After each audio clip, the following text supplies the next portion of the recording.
कि भाई ये सब कुछ करने के बाद में अंतिम लक्ष्य क्या है, इस बात का स्मरण व्यक्ति को रखना चाहिए, क्योंकि भगवान आदि शंकराचार्य सनातन धर्म की प्रतिष्ठा के लिए अवतरित हुए। इसलिए देवाराधन को बंद कैसे करेंगे, यज्ञ यागादि को कैसे वो मना करेंगे, शास्त्रों के वाचन को वो कैसे निरर्थक मानेंगे। लेकिन इस श्लोक के पीछे उनकी एक भावना है कि व्यक्ति शास्त्र का चिंतन करे, देवताओं की आराधना करे। मनुष्य यदि संसार में कुछ प्राप्त नहीं कर सकता तो देव की शक्ति से उसे प्राप्त करने का भी विचार करे, लेकिन अंतिम लक्ष्य होना चाहिए कि ये सब कुछ करने के बाद मुझे ब्रह्मात्मैक्य बोध होना चाहिए। जीव और ब्रह्म के बीच में जो ग्रंथि पड़ गई है, केवल द्वैत के बीच में ही जो जीवन नित्य विरंत हमारा व्यतीत हो रहा है, उससे ऊपर उठकर अद्वैत का चिंतन, अद्वैत की साधना, सब जगह एकमात्र वही व्याप्त है। इस प्रकार की श्रेष्ठ निष्ठा और ये चिंतन व्यक्ति का बने, उसमें देवाराधन भी सहायक हो, उसमें शास्त्र का वाचन और शास्त्र की व्याख्या भी सहायक हो। यही उनका मंतव्य मालूम पड़ता है। वदन्तु शास्त्राणि यजन्तु देवान कुर्वन्तु कर्माणि। कुछ लोग ऐसे व्यक्ति हैं जो कहते हैं कि नहीं, कर्म ही सब कुछ है। बहुत अच्छी बात, कर्म व्यक्ति को करना चाहिए, 100 वर्ष तक कर्म करना चाहिए। कल वो ईशोपनिषद का प्रथम मंत्र का एक भाग मैंने आपसे निवेदित किया था कि कुर्वन्यवेह कर्माणि जिजीविषेच्छतगुं समाः। व्यक्ति को कर्म करते हुए 100 वर्ष तक जीवित रहना चाहिए, इसलिए कर्म का निषेध नहीं। लेकिन कर्म के भीतर जो एक विष उत्पन्न होता है, कर्म के भीतर कर्म करते करते हुए 2 बातें उत्पन्न होती हैं कि मैं करता हूं, एक कर्तृत्व का और एक भोक्तृत्व का। जो 2 प्रकार का चिंतन जागता है तो उसके कारण व्यक्ति का कर्म कई बार अहंकार के सृजन में सहायक होता है। और अहंकार के सृजन में जब वो सहायक होता है और व्यक्ति का वो कर्म उसके अहंकृति में निरंतर विराजमान कर देता है, तो निश्चित बात है उसकी शांति खंडित हो जाती है। ये बात श्रीमद् भगवद गीता कहती है कि यदि व्यक्ति शांति प्राप्त करना चाहता है, माला उसने कितनी जपी, पाठ उसने कितना किया, तीर्थ सेवन उसने कितना किया, संतों के पास कितनी देर बैठा, ये सब बड़े सार्थक हैं। लेकिन सीधी सी पहचान ये है कि ये सब करने के बाद 2 वस्तुओं का अभाव हुआ कि नहीं। निर्ममो निरहंकारः स शांतिम अधिगच्छति। शांति को प्राप्त करने का उपाय है, शांति का अर्थ है सर्वत्र अपने ही स्वरूप का दर्शन, निजात्म बोध। जहां निजात्म बोध होता है वहां निश्चित रूप से शांति को कोई खंडित नहीं कर सकता है, और नहीं तो बहुत बड़ा विजेता हो जाए तो उसके बाद होने पर भी उसकी कोई न कोई कठिनाई बनी रहेगी। बहुत बड़ा विजेता था सिकंदर, आप सभी जानते हैं, उसकी कथाएं बड़ी प्रचलित। लेकिन जब इस देश में आया था तो उसके गुरु ने कहा था कि वहां तुम किसी फकीर से मिलना, और यदि तुम ला सको तो वहां एक बड़ा ग्रंथ है पावन, उसका नाम है गीता, वो तुम ले आना। और यदि हो सके कभी तुम्हें वृंदावन और मथुरा जाने का अवसर मिल जाए तो तुम वहां से एक बांसुरी लाना, मैं भी देखूंगा कि उसमें कैसे स्वर हैं जो सारे संसार को आकर्षित करती रहे। वो नहीं पहुंच पाया और वो केवल अपनी देश की सीमा तक आया था कि उसने एक वृक्ष के नीचे बैठे हुए एक फकीर को, जिसको उसने गुरु ने कहा था कि ऐसा होगा, बड़ी मस्ती में होगा, बड़ा निष्प्रिय होगा, अपरिग्रही होगा, ऐसा जो व्यक्ति होगा वो वहां का एक फकीर होगा, एक साधु होगा, एक परमहंस होगा, एक कुटीर में रहने वाला कोई संतुष्ट व्यक्ति होगा। उसने देखा उनकी जो पहचान बताई थी उसमें कुछ सरल सा दिखाई पड़ा, खड़ा था।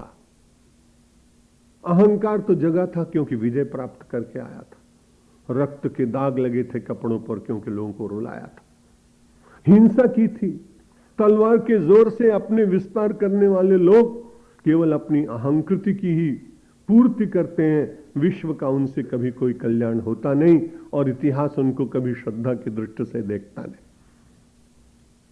जब उसने कहा तुम्हें मालूम है कि मैं कौन हूं, उसने कहा नहीं, जानने की भी इच्छा नहीं। कहा मैं तुम्हें बताता हूं, मैं कॉन्करर हूं, मैं विजेता हूं। मुझे लोग सिकंदर कहते हैं। उन्होंने कहा तुम विजेता हो? उसने कहा you are slave of my slaves, तुम मेरे गुलामों के गुलाम हो। ये बात तो समझकर उसको और क्रोध आया। उसने कहा आप ऐसी बात कैसे कहते हैं? उसने कहा तुम्हें क्रोध आता है ना, तुम्हारे भीतर कामना है ना, तुम्हारे भीतर लोभ है ना। ईश्वर की कृपा से मैंने इनके ऊपर विजय प्राप्त की है, और जिन पर मैंने विजय प्राप्त की है उनकी तुम दासता करते हो, इसलिए you are slave of my slaves. तुम मेरे गुलामों के गुलाम हो, तुम विजेता कैसे हो सकते हो? उसकी आंखें खुल गईं। उसने तलवार निकाली और जब मारने का प्रयत्न करने लगा तो वो मुस्कुराया और हंसा। उसने आज तक कभी जीवन में ऐसा देखा नहीं था कि तलवार देखने के बाद उसके सामने लोगों ने प्रणाम न किया हो, प्राणों की भिक्षा न मांगी हो। जैसे उसने तलवार उठाई तो और हंसा, अट्टहास किया। कहा तुम्हारे प्राण जा रहे हैं, तुम्हारा जीवन नष्ट हो रहा है, तुम्हारे शरीर को भग्न किया जाएगा, तुम्हें काट डाला जाएगा, तुम्हारे टुकड़े टुकड़े हो जाएंगे और तुम मुस्कुरा रहे हो। उसने कहा यही तो बात है कि तुम जिसके टुकड़े करना चाहते हो उसके टुकड़े तो कभी न कभी होने ही वाले हैं, और जिसके तुम टुकड़े करना चाहते हो पूरी तरह से इच्छा पूर्वक, वह निश्चित रूप से आत्मा अबद्ध है। तुम्हारे जैसे 50 कॉन्करर और विजेता आ जाएं तो भी वो मेरी आत्मा का हनन नहीं कर सकते। इस चिंतन में रहने के कारण मुझे ऐसा लगता है कि तुम असमर्थ हो मुझे काट सकने में। तलवार रुक गई और उसने कहा सबसे बड़ी बात तो यह है कि जब तुम मुझे मारने जा रहे हो तब मुझे ऐसा लग रहा है कि तुम मेरे ही तो हो, और यदि मेरे को मेरा कभी मारे तो कभी पीड़ा होती नहीं। माता अपने पुत्र को थप्पड़ दे देती है तो बालक फिर भी दौड़कर मां की गोद में ही जाता है। मुझे ऐसा लगा कि मेरे भीतर और तुम्हारे भीतर आत्मा एक ही है, प्रारब्ध के कारण ही तुम तलवार उठा रहे होगे, और ये चल भी गई तो भी मुझे कोई कष्ट होने वाला नहीं। इस प्रकार का ब्रह्मात्मैक्य बोध जब उस महापुरुष की वाणी से प्रकट हुआ तो उसकी तलवार गिरी और उसने कहा सचमुच मेरे देश के साधु ने कहा था कि देश भारत के किसी फकीर को मिलना। मुझे लगता है इस देश इसलिए जीवित है कि यहां विजेता, यहां राजा, यहां सम्राट, यहां बहुत बड़े बुद्धिमान, शास्त्रज्ञ, भाष्यकार, ये सब कुछ तो हुए ही, वे सब प्रणम्य हैं। लेकिन सबसे बड़ी बात ये कि आत्मा के अमरता के जानने वाले कुछ लोग, जीवन के व्यवहार में प्रकट करने वाले लोग जब तक भारत की धरती पर रहेंगे तब तक भारत का मस्तक निरंतर ऊंचा बना रहेगा और देह की चिंता मिटती रहेगी। भगवान आदि शंकराचार्य ने कहा वदन्तु शास्त्राणि यजन्तु देवान् कुर्वन्तु कर्माणि भजन्तु देवताः। कर्म करें लेकिन कर्म के विष से मुझे और आपको बचने का प्रयत्न करना है, और कर्म का विषय है अहंता और ममता।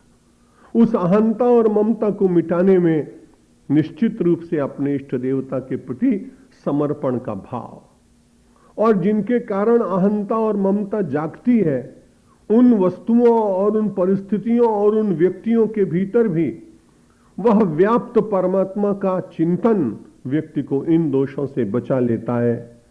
लेकिन भजन तो देवता, देवताओं का भजन करना चाहिए, अच्छी बात।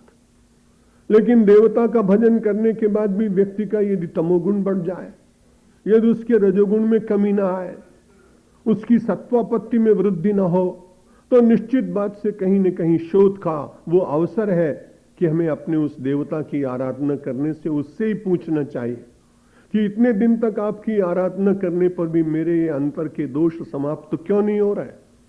आपकी विशेष कृपा मिलनी चाहिए जिससे मेरे जीवन के ये बंधन ढीले होते चले जाएं, मैं मुक्ति मार्ग का वास्तविक पथिक बन जाऊं और मेरे जीवन की सारी कठिनाइयां इतनी सरल हो जाएं कि कठिनाई न दिखे और प्रशस्त मार्ग पर चलते हुए मैं जीवन के परम लक्ष्य को प्राप्त कर सकूं। ऐसी प्रार्थना मुझे और आपको अपने इष्ट देव से करनी चाहिए। आत्मैक्य बोधेन विना विमुक्ति न सिद्ध्यति ब्रह्म शतांतरेपि। एक जन्म की बात नहीं, पूरे 100 जन्म तक कर्म करे, अनेक जन्म तक केवल शास्त्रों का चिंतन करे, तो उतने से काम चलेगा नहीं। इसलिए बंगाल बड़ा धन्य प्रांत है, भारत धन्य प्रदेश है कि जहां रामकृष्ण देव जैसे महापुरुष हुए, जिन्होंने अपने जीवन में कर्म उतना नहीं किया जितना स्वामी विवेकानंद ने किया, शास्त्र उतने नहीं पढ़े जितना उनके शिष्यों ने पढ़े। लेकिन बड़ी अद्भुत बात है कि शास्त्र के अभाव में, कर्म के अभाव में, केवल उपासना के क्षण उनके जीवन में अधिक थे, लेकिन बहुत अच्छे अच्छे लोग उनको प्रणत हुए। क्यों? कि निरंतर उनका एक ही भाव रहा कि सब काली है, सब जगदम्बा है।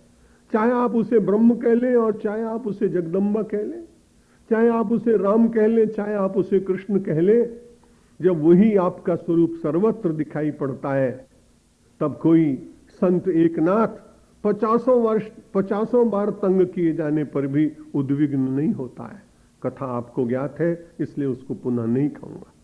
बारंबार व्यक्ति के ऊपर थूका जाए और वो नदी में स्नान करने जाए और थूकने वाले व्यक्ति को देखने पर भी उसके मन में उद्वेग न जागे, तो निश्चित रूप में व्यवहार में उतरा हुआ है कोई ऐसा तत्व जो उसको उद्विग्न नहीं कर पा रहा है। कोई तत्व जब जीवन में अवतरित होता है, आचरण में उसकी अवस्थिति हो जाती है, तब निश्चित रूप से बहुत ही आनंद के साथ संसार में जीवन व्यतीत कर सकता है। अमृतत्व से नाशास्ति वित्ते नेत्यव ही श्रुति ही ब्रुवीति कर्मणो मुक्ते अहेतत्वं स्फुटम वचः यतः। भगवान आदि शंकराचार्य कहते हैं, इसमें थोड़ा सा जिन लोगों को ऐसा विचार है कि केवल वित्त के द्वारा ही सब काम हो जाते हैं, और नीतिकार के वचनों का इसमें निषेध है, क्योंकि नीतिकारों ने तो यही बात कही कि सर्वे गुणा कांचनमाश्रयन्ते, सारे गुण जितने हैं वो केवल वित्त और संपत्ति में ही है। लेकिन यहां भगवान आदि शंकराचार्य कहते हैं कि अमृतत्व की आशा, वित्ते नेत्यव ही, केवल वित्त के द्वारा ही, लौकिक संपत्ति के द्वारा अमृतत्व की प्राप्ति हो जाएगी, ये संभव नहीं। वित्त सहायक है, लेकिन केवल वित्त के द्वारा अमृतत्व की प्राप्ति नहीं होगी। अमृतत्व की प्राप्ति करने के लिए उपनिषद का दूसरा वचन स्मरण आता है, त्यागे नैके अमृतत्वम आनशु। त्याग के द्वारा ही मानव को अमृतत्व की प्राप्ति होती है। अब त्याग के कई स्वरूप हैं। कुछ लोग अत्यंत निष्प्रिय हैं, उनका त्याग बहुत ही वंदनीय है। अभी कुछ दिनों पूर्व ही इस देश के बड़े प्रख्यात संत स्वामी रामसुखदास जी महाराज के मैं दर्शन करने के लिए गीता भवन में गया। अब उनका लौकिक त्याग इतना श्रेष्ठ है कि सब लोग उसको स्वीकार नहीं कर सकते, व्यवहार भी नहीं चल सकता है। जगत की तमाम आवश्यकताएं हैं, उनकी भी पूर्ति नहीं हो सकती। ऐसे त्यागी आप बन सकें, हम बन सकें, ये बहुत कठिन है। लेकिन त्याग का संबंध व्यक्ति के मन से है। कभी पदार्थ बहुत व्यक्ति के पास हो और न भी हो, तो कई बार पदार्थों के प्रति यदि राग नहीं है तो वो त्याग ही है। जिसके बिना आप न जी सकें वो बंधन, और जिसके बिना आपको ऐसा लगे कि मानो एक दिन नहीं है तो भी हम चला लेंगे, तो आपके भीतर की वो त्याग की वृत्ति ये तो है जो आपको उद्विग्न नहीं करते। नहीं तो बड़ी कठिनाई। यदि व्यक्ति को किसी छोटी सी क्रिया के साथ भी राग हो गया तो वो छोटी सी क्रिया भी उसके बंधन का कारण हो सकती है। मैंने सुना कि वहां अवध में जब बहुत सारे नवाब थे, तो पता नहीं सिराजुद्दौला था कि आसफुद्दौला था, नाम तो मुझे याद नहीं, लेकिन जब अंग्रेजों की ईस्ट इंडिया कंपनी के समय सेना आई और लोगों को भागना पड़ा, इतने में किसी एक अच्छे अधिकारी ने जाकर उसको सूचना दी कि अभी समय है, उतर जाइए, पीछे के सीढ़े से उतर जाइए। नहीं उतर सका। एकदम अंग्रेज अधिकारी गया और उसने कहा आपको इतना अवसर मिला था, सूचना दी गई थी, फिर भी आप भागे नहीं, हम विवश हैं, हमें आपको कैद करना पड़ेगा, आपको जेल में डालना पड़ेगा। इतनी सूचना मिलने के बाद भी आप गए क्यों नहीं? उसने कहा मेरी बड़ी कठिनाई थी, मैंने जूते में फीते अपने आप कभी बांधे नहीं थे और फीता बांधने वाला आया नहीं, इसलिए मैं वहां से उठा नहीं। एक छोटी सी क्रिया ने जिसके प्रति उसका इतना राग है, उसके कारण उसको बंधन में पड़ना पड़ा। हम जीवन में पदार्थों को रखें, बुरी बात नहीं, लेकिन पदार्थ मुझे और आपको इतना विवश न कर दें कि जिसके बिना जीवन अत्यंत अत्यंत पीड़ाकारक हो जाए। इसलिए अमृतत्व की आशा व्यक्ति को पदार्थों से नहीं हो सकेगी। धीरे धीरे उन पदार्थों के बीच में रहते हुए और धीरे धीरे उनका त्याग करने का, मन से, बाह्य से नहीं, मन से विचार करना पड़ेगा। और उसके लिए ही ये अनुष्ठान किए जाते हैं। नवरात्रि का जो उपवास हमारे देश में लोग करते हैं, वो इसीलिए अभ्यास करते हैं, भूमि शयन करते हैं, एक समय भोजन करते हैं। कुछ लोग एक ही अनाज लेते हैं, कुछ लोग केवल एक फल ही लेते हैं, कुछ लोग केवल दुग्धाहार करते हैं। इसके पीछे तत्व क्या है? यही कि जिन पदार्थों के बीच में हम बहुत जिए और जिन्होंने हमको बांध रखा है, यदि कभी वे न मिले तो भी हमारे अंतर का आनंद, हमारे अंतर का सुख कहीं डिस्टर्ब तो नहीं होगा, कहीं वो हमसे उद्विग्नता की ओर तो नहीं ले जाएगा। इसलिए वर्ष में 2 बार अनुष्ठान करते हैं लोग, और पूरा समाज करता है, पूरा देश करता है। अलग अलग अपनी मान्यताओं के अनुसार लोग करते हैं, लेकिन उसके पीछे बात यही है कि अमृतत्व को प्राप्त करने की आशा है। और अमृतत्व को प्राप्त करने की आशा के लिए व्यक्ति को त्याग का मार्ग स्वीकार करना पड़ता है। और बाह्य त्याग यदि बना रहे और अंतर में कई बार ऐसा हो कि वस्तु मुझे नहीं मिली, तो भी ये त्याग नहीं होगा। वनेपि दोषाः प्रभवन्ति रागिणाम गृहेपि पंचेन्द्रिय निग्रहस्तपः अकुत्सिते कर्मणि यः प्रवर्तते निवृत्तरागस्य गृहम तपोवनम। आप बड़े भाग्यशाली हैं कि आप घर में, आपको बहुत सारी वस्तुएं मिल रही हैं। गृहस्थ आश्रम में बुरा नहीं।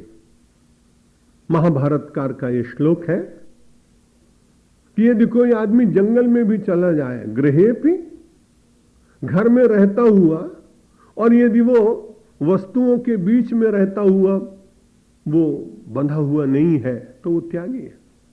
और वनेपि दोषाः प्रभवन्ति रागिणाम, और जंगल में चले जाने के बाद भी वस्तुओं का स्मरण हो रहा है, और जंगल में बैठा हुआ व्यक्ति भी कैसे बंधन में पड़ जाता है, ये बड़ी विचित्र बात है। शायद आपको पूर्व प्रवचन में कही हो, एक बार स्मरण दिला देता हूं कि जंगल में बैठा हुआ तपस्वी और किस प्रकार से परमाणु प्रभावित करते हैं व्यक्ति को।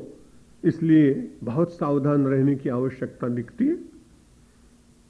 जब वहां साधु ने देखा कि एक राजकुमार आया है, और उस राजकुमार को देखने के बाद, उसके सुंदर वैभवपूर्ण जीवन को देखने के बाद, इतनी तपस्या करने के बाद उसके मन में विचार जागता है कि कैसा भाग्यशाली व्यक्ति है।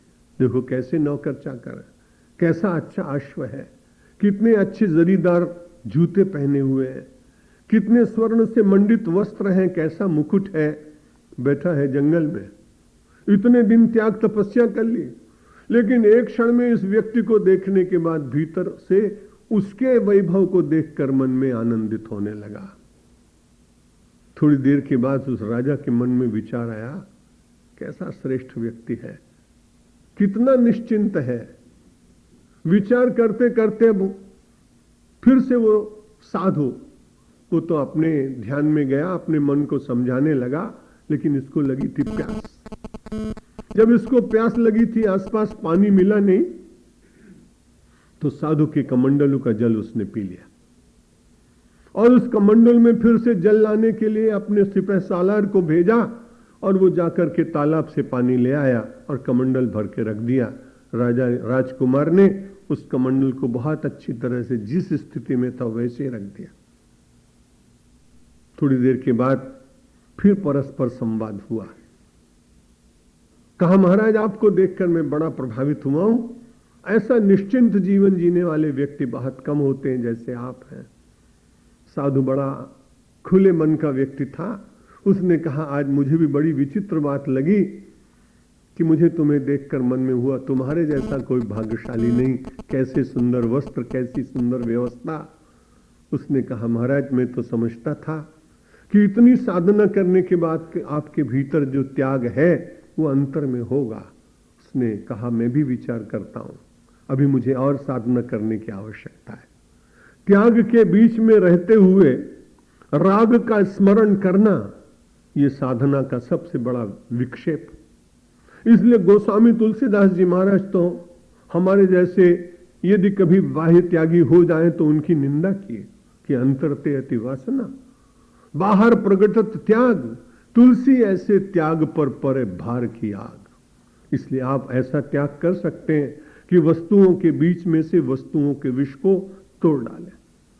अहंता और ममता यदि कम हुई तो उसके बाद अमृतत्व के प्राप्त करने का मार्ग प्रशस्त हो जाता है। इसलिए भगवान आदि शंकराचार्य ने कहा, केवल वित्त के द्वारा, केवल सुविधाओं के द्वारा यदि कोई अमृतत्व को प्राप्त करना चाहे तो उसे ये प्राप्त नहीं होगा।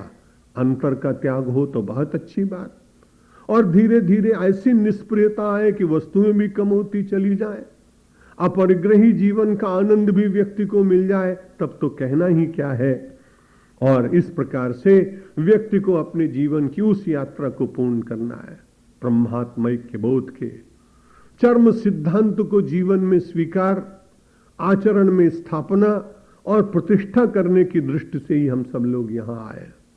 हम सब लोग प्रतिष्ठित तो बहुत हैं, बहुत लोगों को प्रतिष्ठा मिलती है, किसी को साहित्य के क्षेत्र में, किसी को कला के क्षेत्र में, किसी को संगीत के क्षेत्र में, किसी को व्याख्यान के क्षेत्र में, किसी को संपत्ति के क्षेत्र में। सब प्रतिष्ठित लोग हैं, बड़े ही भाग्यशाली हैं जिनको ये प्रतिष्ठा मिलती है। लेकिन कभी कभी मेरा मन अपनी दृष्टि से विचार करने के लिए विवश करता है कि संसार में जिसकी प्रतिष्ठा होती है वो स्पंदित नहीं होता, वो चंचल नहीं होता। जयपुर से जब आप मूर्ति लाते हैं और जब आप उसकी प्रतिष्ठा कर देते हैं तो मूर्ति कभी हिलती नहीं है। लेकिन हम जितने प्रतिष्ठित होते जाते हैं उतनी ही हमारे भीतर चांचल्य बढ़ जाता है। मुझे ऐसा लगता है वो प्रतिष्ठा मुझे चंचलता इसलिए प्रदान करती है कि मुझमें निष्ठा का अभाव है। जिसमें निष्ठा होती है उसी की प्रतिष्ठा सार्थक होती है। ईश्वर करे कि वो निष्ठा जागे ब्रह्मात्मा के बोध की, कि जिसके द्वारा हमारी जीवन की प्रतिष्ठा संसार के पदार्थों और परिस्थितियों से हमारी चंचलता को दूर कर दे।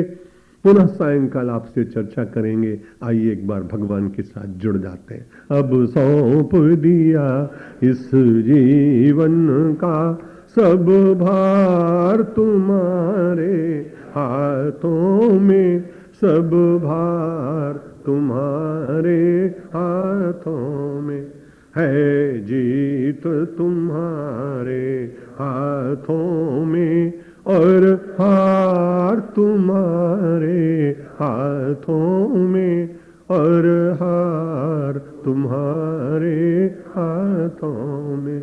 मेरा निश्चय बस एक यही, एक बार तुम्हें पा जाऊं मैं, एक बार तुम्हें पा जाऊं मैं।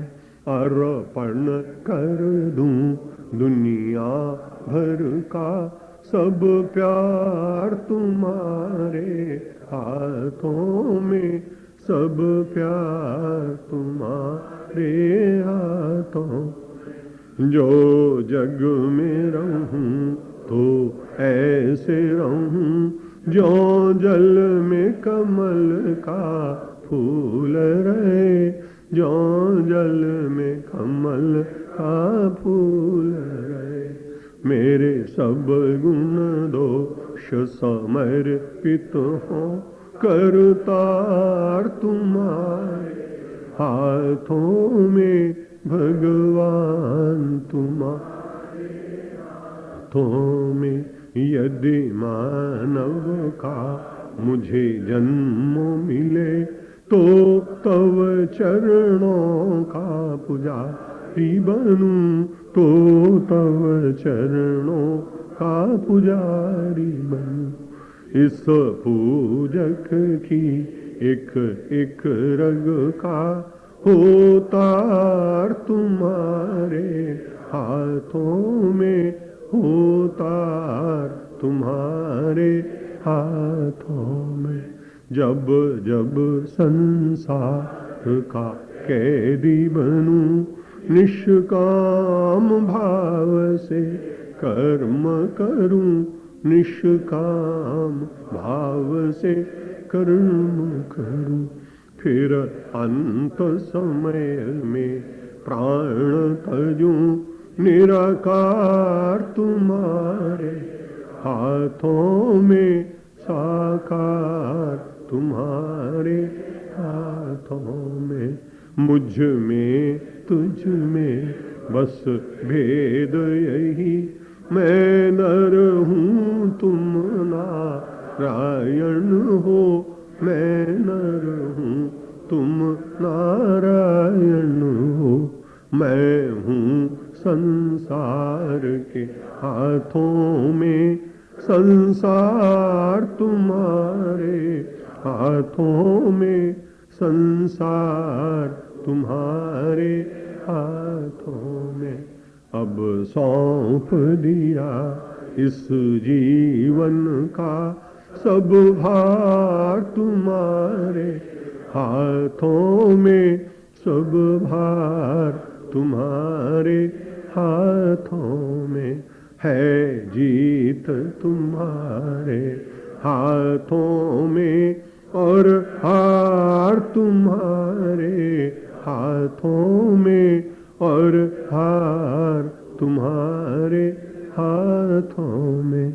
शंकर भगवान की, रामचंद्र भगवान की, कृष्णचंद्र भगवान की, जगदम्बे माता की, गायत्री माता की, पवन सुत हनुमान की, सब संतों की, भारत माता की, धर्म की, अधर्म का, प्राणियों में, विश्व का।